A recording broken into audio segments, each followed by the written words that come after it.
लाइटें अचानक बुझ गईं। कमरा पूरी तरह अंधेरे में डूब गया। कुछ पल सिर्फ सांसों की आवाज, फिर छोटे पादरी के बिल्कुल कान के पास किसी ने फुसफुसाया, मैं अभी भी यही हूँ। उनकी गर्दन पर बर्फ जैसी ठंडी सांस पड़ी, लेकिन कमरे में कोई था ही नहीं। और तभी अंधेरे में लड़की की आवाज गूंजी, भागो मत, वह तुम्हारे पीछे खड़ा है।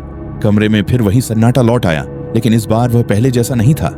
वह शांत था, पर भीतर कहीं गहराई में कुछ हलचल अभी भी बाकी थी। बड़े पादरी ने दीवार पर उभरे आखिरी शब्द को ध्यान से देखा।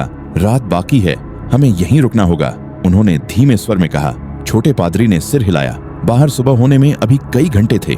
लड़की बिस्तर पर लेटी थी, उसकी सांसें अब सामान्य थीं, चेहरा शांत। लेकिन जैसे ही घड़ी ने आधी रात के बाद का समय बताया, कमरे की हवा फिर बदलने लगी। इस बार ठंड नहीं, बल्कि एक अजीब सी घुटन महसूस हुई। अचानक खिड़की पर हल्की दस्तक हुई। टक टक टक। दोनों पादरी चौकन्ने हो गए। ये ऊपरी मंजिल थी, बाहर कोई नहीं हो सकता था। ये डराने की आखिरी कोशिश है, बड़े पादरी ने कहा, पर उनकी आंखों में भी चिंता थी। दस्तक रुक गई, फिर खिड़की के शीशे पर धुंध जमी। उस धुंध पर धीरे धीरे एक आकृति बनी, एक चेहरा, बिना आंखों का, सिर्फ एक खाली आकार। छोटे पादरी पीछे हट गए। ये वापस आ गया। लड़की अचानक उठ बैठी। इस बार उसकी हरकत तेज नहीं थी, बहुत धीरे। उसने खिड़की की ओर देखा और बोली, तुम अंदर नहीं आ सकते। भारी आवाज फिर गूंजी, पर अब पहले जैसी ताकत नहीं थी। मैं कभी गया ही नहीं। कमरे की दीवारों से हल्की दरारों की आवाज आने लगी, जैसे घर खुद इस लड़ाई से थक चुका हो। बड़े पादरी ने आंखें बंद की और प्रार्थना शुरू की। इस बार शब्द तेज थे, स्पष्ट थे और बिना डर के थे। छोटे पादरी भी साथ में बोले। आवाजें मिलकर कमरे में गूंजने लगी। हवा कांपी, खिड़की का शीशा दरक गया, धुंध वाला चेहरा टूट गया। लड़की ने दोनों हाथ अपने कानों पर रख लिए।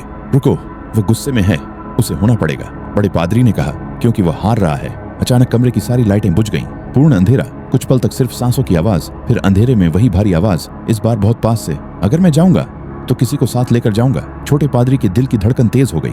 उन्हें लगा जैसे कोई उनके पीछे खड़ा है। उन्होंने मुड़कर देखा, कुछ नहीं, लेकिन ठंडी सांस उनकी गर्दन से टकराई। मुझ पर कोशिश करो, बड़े पादरी ने दृढ़ स्वर में कहा। उसे छोड़ दो। कमरे में तेज हवा चली, किताबें गिर पड़ी, बिस्तर हिल गया। लड़की चीखी, पर यह दर्द की चीख नहीं थी, यह विरोध की थी। नहीं, वह चिल्लाई, तुम उसे नहीं ले जाओगे। पहली बार वह खुद लड़ रही थी। अचानक कमरे के बीचों बीच धुएं जैसा एक काला आकार बना। वह ठोस नहीं था, पर उसकी मौजूदगी भारी थी। वह सीधे बड़े पादरी की ओर बढ़ा। छोटे पादरी ने उनका हाथ पकड़ लिया। साथ में उन्होंने कहा। दोनों ने एक साथ अंतिम प्रार्थना दोहराई। शब्द कमरे में गूंज उठे। काला धुआं तड़पने लगा। लड़की बिस्तर से उठी और कांपते हुए बोली, ये मेरी जगह नहीं है, ये मेरा घर है। उसके शब्दों के साथ ही कमरे की हवा बदल गई, जैसे दीवारों ने उसका साथ दिया हो। दरारें रुक गईं, फर्श की कंपन थम गई। काला आकार छोटा होने लगा, उसकी आवाज टूटने लगी। ये खत्म नहीं होगा, आज होगा, बड़े पादरी ने कहा। अचानक एक तेज चमक हुई, जैसे बिजली चमकी हो। फिर सब शांत। लाइटें वापस जल उठी। कमरा वैसा ही था, पर हल्का। हवा सामान्य, कोई दरार नहीं, कोई धुंध नहीं। लड़की धीरे धीरे नीचे बैठ गई। उसकी आंखें सामान्य थीं, कोई गहराई नहीं, कोई परछाई नहीं, सिर्फ थकान। क्या सच में चला गया? छोटे पादरी ने पूछा। बड़े पादरी ने कमरे को ध्यान से देखा। दीवारें साफ थीं, घड़ी सामान्य चल रही थी, खिड़की सही सलामत। उन्होंने गहरी सांस ली। हाँ, इस बार सच में। बाहर से पहली किरण कमरे में आई। सुबह हो चुकी थी। लड़की की माँ दरवाजे के बाहर इंतजार कर रही थी। दरवाजा अब आसानी से खुल गया। उसने अपनी बेटी को गले लगा लिया। कमरे में कोई अजीब एहसास नहीं था। दोनों पादरी चुपचाप बाहर निकल गए। सीढ़ियां उतरते समय छोटे पादरी ने पूछा, आपको कैसे यकीन हुआ कि यह खत्म हो जाएगा? बड़े पादरी मुस्कुराए, क्योंकि डर हमेशा अंधेरे में पलता है, और जब कोई खुद खड़ा हो जाए तो अंधेरा टिक नहीं पाता। घर के बाहर सूरज निकल चुका था। पक्षियों की आवाजें सामान्य थीं, जैसे रात कभी थी ही नहीं। लेकिन जब दोनों पादरी सड़क पर पहुंचे, बड़े पादरी ने एक बार पीछे मुड़कर देखा।